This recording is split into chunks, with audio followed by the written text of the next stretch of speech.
اعوذ باللہ من الشیطان الرجیم، بسم اللہ الرحمن الرحیم۔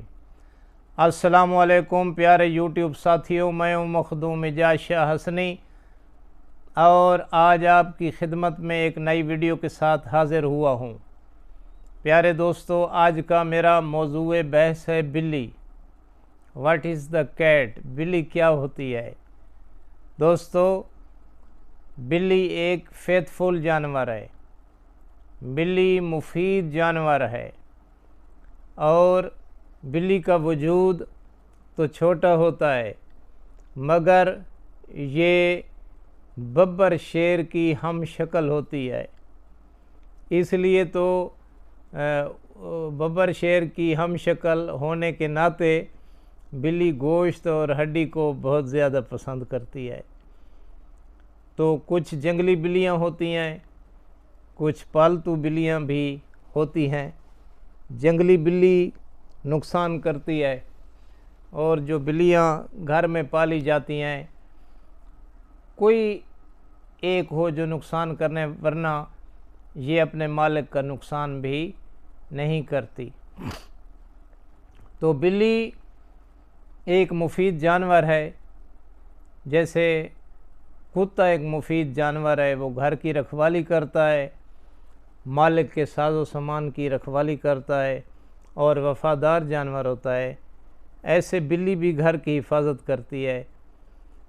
جیسے گھر میں چوہے ہوں تو چوہے نقصان کرتے ہیں، کپڑوں کو کاٹتے ہیں، ٹرنک، ٹینچی کیس، بکس انہیں کاٹ دیتے ہیں، مالک کا نقصان ہو جاتا ہے تو بلی اس کا نقصان پورا کرتی ہے۔ سمجھو چوہوں کو کھا لیتی ہے، شکار کر لیتی ہے، یا پھر بلی کی میاؤں میں بھی اتنا ڈر ہوتا ہے کہ چوہے گھر بھی چھوڑ جاتے ہیں۔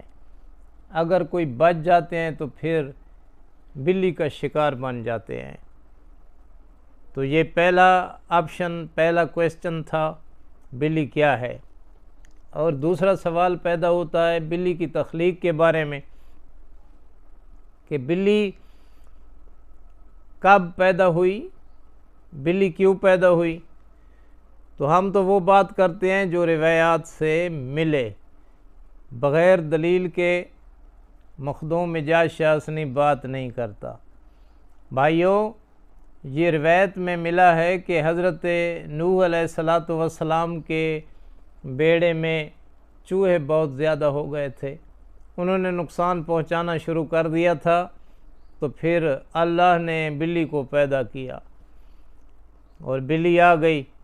جب بلی آئی تو چوہے دوڑ گئے، کچھ شکار ہو گئے، کچھ ڈر سے، میاؤں کے ڈر سے دوڑ گئے، اور کچھ کو بلی نے کھا لیا، بلی نے شکار کر لیا۔ حضرت نوح علیہ السلام کی حفاظت چوہوں سے اللہ نے بلی سے کروائی، تو بلی اس لیے پیدا ہوئی۔ تو یہ بہت ہی پہلے کی اس کی تخلیق ہے، یا ایسے کہوں بھئی آدم ثانی کے وقت میں بلی پیدا ہوئی۔ تو اب کچھ یہ سوالات ہوتے ہیں، ہمارے سے پوچھا جاتا ہے کہ بلی کی زیر رکھنا چاہیے یا نہیں رکھنا چاہیے۔ بھئی ہم تو کوئی اپنی طرف سے بات کرتے بھی نہیں ہیں، چونکہ ہم وہ عامل تو ہیں نہیں نا جو اپنی طرف سے بات ایسے گھڑ کر بتا دیں۔ ہم تو جو اعمال بتاتے ہیں وہ صرف قرآن میں سے یا محمد و آل محمد کے فرمان میں سے، یعنی جو فرامین آل محمد ہیں وہی ہمارے اعمال ہیں، اسی پہ ہم وظائف اور اسی پہ اعمال کرواتے ہیں جو فرامین محمد و آل محمد ہوتے ہیں۔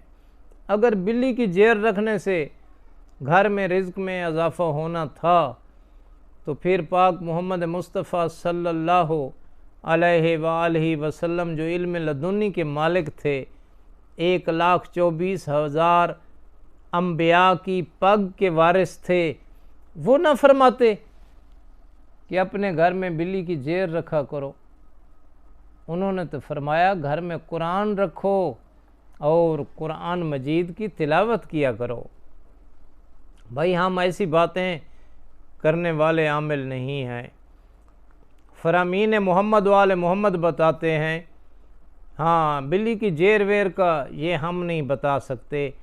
البتہ جو شرعی مسئلہ ہے کہ اگر آپ کے گھر میں دودھ ہے، دہی ہے، کوئی چیز پڑی ہے، اسے بلی نے منہ مار دیا، بلی نے وہ کھا لیا، کیا وہ حلال ہے یا حرام ہے؟ ہاں اس پہ 1 منٹ میں آپ سے لوں گا، یہ ویڈیو لینتھی نہ ہو جائے، میں کوشش کرتا ہوں کہ مختصر ویڈیو بناؤں۔ بھائی جو بھی گوشت، حرام گوشت رکھنے والے جانور ہیں، حرام گوشت رکھنے والے جانور ہوتے ہیں، ان کا گوشت کھانا حرام ہوتا ہے۔ ان کا پسینہ، ان کی ناک کی رطوبت، ان کا کسی کھانے پینے کی چیز میں منہ ڈالنا، یہ حرام ہو یا نہ ہو یہ علیحدہ بات ہے، البتہ یہ مکروہ ضرور ہوتا ہے۔ ہمارے سامنے اگر بلی دودھ میں منہ ڈال دے تو حرام ہونا یا نہ ہونا وہ تو اور بات ہے، وہ تو شرعی مسئلہ ہے نا۔ البتہ یہ کراہت ہے، ہمیں کراہت محسوس ہوتی ہے، یعنی بلی اگر دودھ میں منہ ڈال دے تو اس کا پینا، اس کا استعمال کرنا مکروہ ہے، کراہت ہے۔ بلی کے ناک کی رطوبت، بلی کا پسینہ یہ مکروہ ہے۔ گو بلی پاک ہے، گوشت حرام ہے، کھانا حرام ہے، مگر بلی پاک ہے، اگر خشک ہے، جسم سے ٹچ ہو گئی ہے، کوئی مسئلہ نہیں ہے، پاک ہے۔ لیکن اس کا جھوٹا، اس کا منہ ڈالا ہوا کھانا وہ مکروہ ہوتا ہے۔ اور ایک بات ہے، وہ مستند ہے، وہ بزرگوں نے بھی بتائی ہے کہ بلی کیا کچھ علم رکھتی ہے یا بلی ہمیں کوئی خبر بھی دیتی ہے؟ ہاں بلی کی آنکھوں میں اللہ نے ایک پاور، ایک طاقت رکھ دی ہے کہ ایک تو یہ اندھیرے میں دیکھتی ہے، جتنا بھی اندھیرا ہو یہ دیکھ لیتی ہے۔ دوسرے نمبر پر یہ جنات کو بھی دیکھتی ہے، اور جنات شیاطین جو ہیں یہ ہم سے 1 ہفتہ پہلے ہوتے ہیں۔ ہمارے گھر میں مرگ ہونے والی ہے، کسی نے مر جانا ہے، موت ہونے والی ہے، تو جنات کو ہفتہ پہلے پتہ لگ جاتا ہے، اور بلی کو بھی پتہ لگ جاتا ہے۔ تو بلی اپنے مالک کو بتانے کے لیے چیخنا شروع کر دیتی ہے۔ یہ بلی کا رونا یہ مالک کے لیے اچھا نہیں ہوتا۔ اب اگر اپنے گھر میں بلی ہے، اگر آپ کے گھر میں بلی ہے اور بلی چلا رہی ہے، بلی رو رہی ہے، تو یہ اچھی بات نہیں ہے۔ تو آپ کو چاہیے، وہ آپ کو خبر دے رہی ہے تو آپ کو صدقہ دینا چاہیے، صدقہ خیرات دینی چاہیے، تاکہ آنے والی مصیبت آپ کے سر سے ٹل جائے۔ ایک بات، اور دوسری بات ہے کہ آپ سفر جا رہے ہیں اور بلی نے آپ کا راستہ کاٹا ہے، اگر ایسے ہی کاٹ کر چلی گئی ہے تو وہ اچانک اس نے راستہ کاٹا ہے، آپ فکر نہ کریں۔ تو ایک بزرگوں نے یہ بات کہی ہے، تو ان کے بڑے تجربے تھے، اور یہ آزمودہ باتیں ہوتی ہیں کہ بلی دائیں طرف سے بائیں طرف گزرے اور آپ کو پھر گزرتے وقت مڑ کر آپ کو دیکھے تو آپ کو رک جانا چاہیے، صدقہ دینا چاہیے۔